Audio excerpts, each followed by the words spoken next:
Full Moon sale ಬೆಳಗ್ಗೆ 9 ಗಂಟೆಯಿಂದ ರಾತ್ರಿ 12 ಗಂಟೆವರೆಗೂ ಜುಲೈ 29 ಒಂದು ದಿನ ಮಾತ್ರ. ಬಂಧುಗಳೇ ನಮಸ್ಕಾರಗಳು. ನಾನು doctor Muralidhar R Ballal, general manager, Shri Dharmasthala Manjunatheshwara Ayurveda pharmacy, Udupi. ನಮ್ಮ ಚಿಕಿತ್ಸಾಲಯಗಳಲ್ಲಿ ಸಾಧಾರಣ 30-40% ಮಕ್ಕಳಿರುವ ತಾಯಂದಿರು ಕೇಳುವಂಥ ಸಾಮಾನ್ಯ ಪ್ರಶ್ನೆ, ಅವ್ರಿಗೆ ಬರುವಂಥ ಸಾಮಾನ್ಯ ತೊಂದರೆ, ಅದನ್ನು ನೋಡುವಾಗ ನಮಗೆ ಅನಿಸಿದ್ದು ಸ್ಕ್ರೀನ್ ಫೀಡಿಂಗ್ ಟ್ರ್ಯಾಪ್ ಅಂತ ಹೇಳುವಂಥದ್ದು. ಅಂದರೆ ಇದರ ಮಾಹಿತಿ ಏನು ಅಂತ ಕೇಳಿದರೆ, ತಾಯಂದರು ಹೇಳುವಂಥದ್ದು, ಮಗುವಿಗೆ ಉಣಿಸುವಾಗ, ಮಗುವಿನ ಭೋಜನ ಸಮಯದಲ್ಲಿ ಒಂದು ಸಣ್ಣ ಕಲಹ ಏನಪ್ಪ ಅಂತ ಕೇಳಿದರೆ, ಊಟ ಮಾಡಿಸಲಿಕ್ಕೆ ತಾಯಿ ಬರುವಾಗ ಆಹಾರದ ತಟ್ಟೆ ಹಿಡ್ಕೊಂಡು ಬರುವಾಗ ಮಗು ಆ ತಟ್ಟೆನ ಹಿಡ್ಕೊಂಡು ದೂರ ಓಡುವಂಥದ್ದು. ಆ ಮಗುವಿನ ಹಿಂದೆ ತಾಯಿಯೂ ಓಡಾಟ ನಡೆಸಿ ಮಗುವನ್ನು ಹಿಡಿದುಕೊಂಡು ಅನ್ನವನ್ನು ಹೇಗೂ ಬಾಯಿಯೊಳಗೆ ಹಾಕಿದವಾಗ ಮಗು ಬಾಯಲ್ಲಿ ಆಹಾರವನ್ನು ಜಗಿಯದೆ ಬಾಯಲ್ಲೇ ಇಟ್ಟುಕೊಂಡು ಕಾಲಹರಣ ಮಾಡುವಂಥದ್ದು. ಹಾಗೂ ಒತ್ತಾಯಪೂರ್ವಕವಾಗಿ ಆಹಾರ ಉಣಿಸಿದವಾಗ ಮಗು ಅಳುವಂಥದ್ದು, ಇನ್ನು ಮುಂದೆ ಬೇಡ ಅಂತ ರಚ್ಚೆ ಹಿಡಿಯುವಂಥದ್ದು. ಇದು ಒಂದು ಸಣ್ಣ ಯುದ್ಧೋಪಾದಿ ಒಂದು ಅವಸ್ಥೆ ಅಂತ ಹೇಳ್ಬೋದು.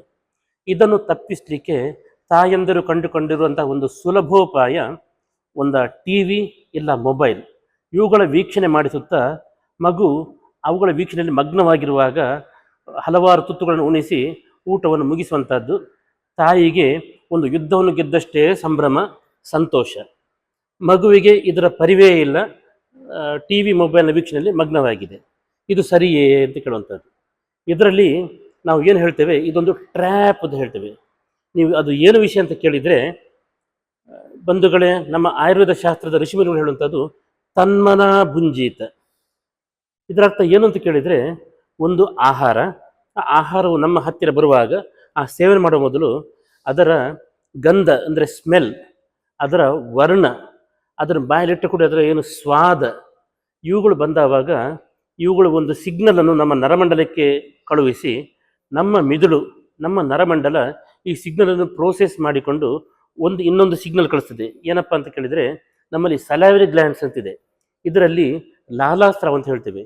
ಇದು ಜೊಲ್ಲು ರಸವಾಗಿ ಪರಿವರ್ತನೆಗೊಂಡು ಇದು ನಾವು ಬಾಯಲ್ಲಿಟ್ಟ ಆಹಾರದೊಟ್ಟಿಗೆ ಜಗಿಯಲು ಆರಂಭ ಮಾಡಿದಾಗ ಆಹಾರ ರಸದೊಟ್ಟಿಗೆ ಮಿಕ್ಸ್ ಆಗಿಕೊಂಡು ಅದರಲ್ಲಿ ಸಲೈವರಿ ಅಮೈಲೇಸ್ ಮತ್ತು ಇನ್ನಿತರೆ ಎನ್ಸೈಮ್ಸ್ ಅಂತ ಹೇಳ್ತೀವಿ.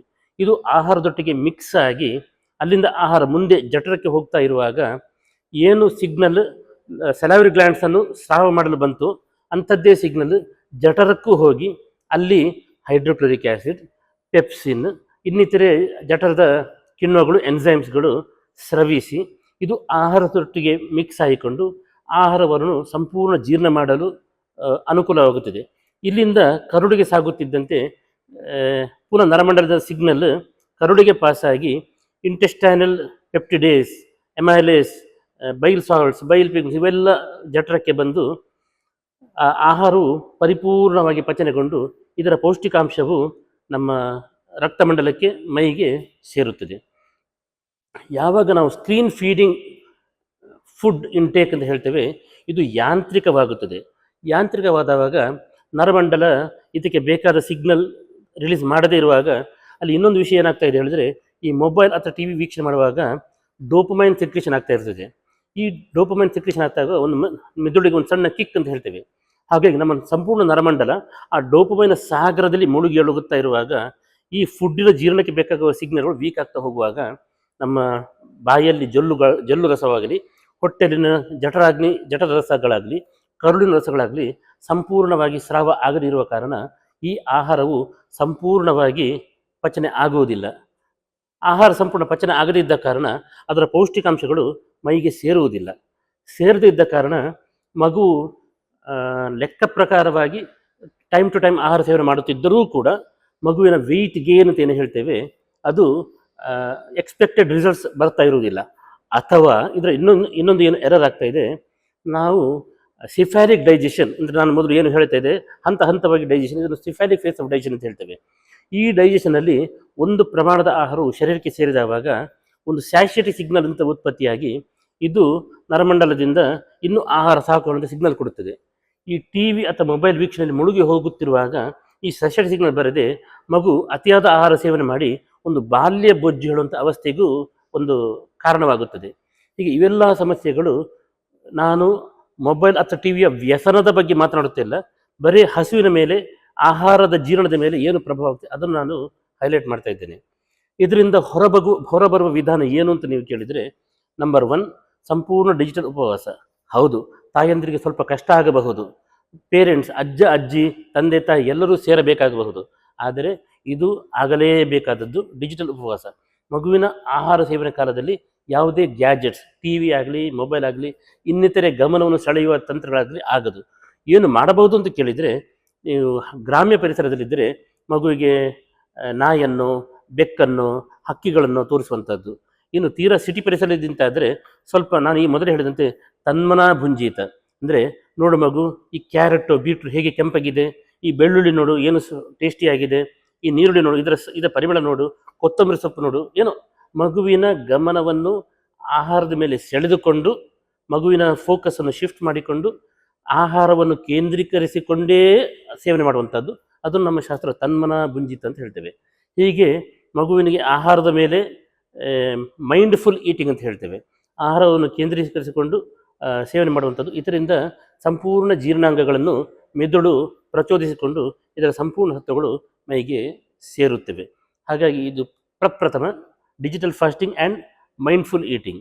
ಇದಲ್ಲದೆ ಷಡ್ರಸೋಪೇತವಾದ ಭೋಜನ, ಅಂದರೆ ಭೋಜನದಲ್ಲಿ ಸ್ವಲ್ಪ ಮಟ್ಟಿಗೆ ಶುಂಠಿ, ಕೊತ್ತಂಬರಿ ಸೊಪ್ಪು ಇತ್ಯಾದಿ ಏನು ನಾವು ಜೀರ್ಣಾಂಗಕ್ಕೆ ಪ್ರಚೋದನೆ ನೀಡುವಂಥ ಇದು ಸ್ಪೈಸಸ್ ಅಂತ ಹೇಳ್ತೇವೆ, ಅದು ಮಗು ತಿನ್ನುವಷ್ಟೇ ಪ್ರಮಾಣ, ತೀರಾ ಖಾರ ಮಾಡಿ ಅಂತ ಹೇಳುವಂಥದ್ದಲ್ಲ, ಮಗು ತಿನ್ನುವಷ್ಟು ಪ್ರಮಾಣದಲ್ಲಿ ಅಲ್ಪ ಪ್ರಮಾಣದಲ್ಲಿ ಬೆರೆಸಿದ್ದರೆ ಇದು ಜೀರ್ಣಾಂಗದ ಸ್ರಾವವನ್ನು ಯಥಾಯೋಗ್ಯವಾಗಿ ನಡೆಸಲು ಹೆಲ್ಪ್ಫುಲ್ ಮಾಡಿ ಮಗುವಿನ ಜೀರ್ಣವನ್ನು ವೃದ್ಧಿ ಮಾಡುತ್ತದೆ.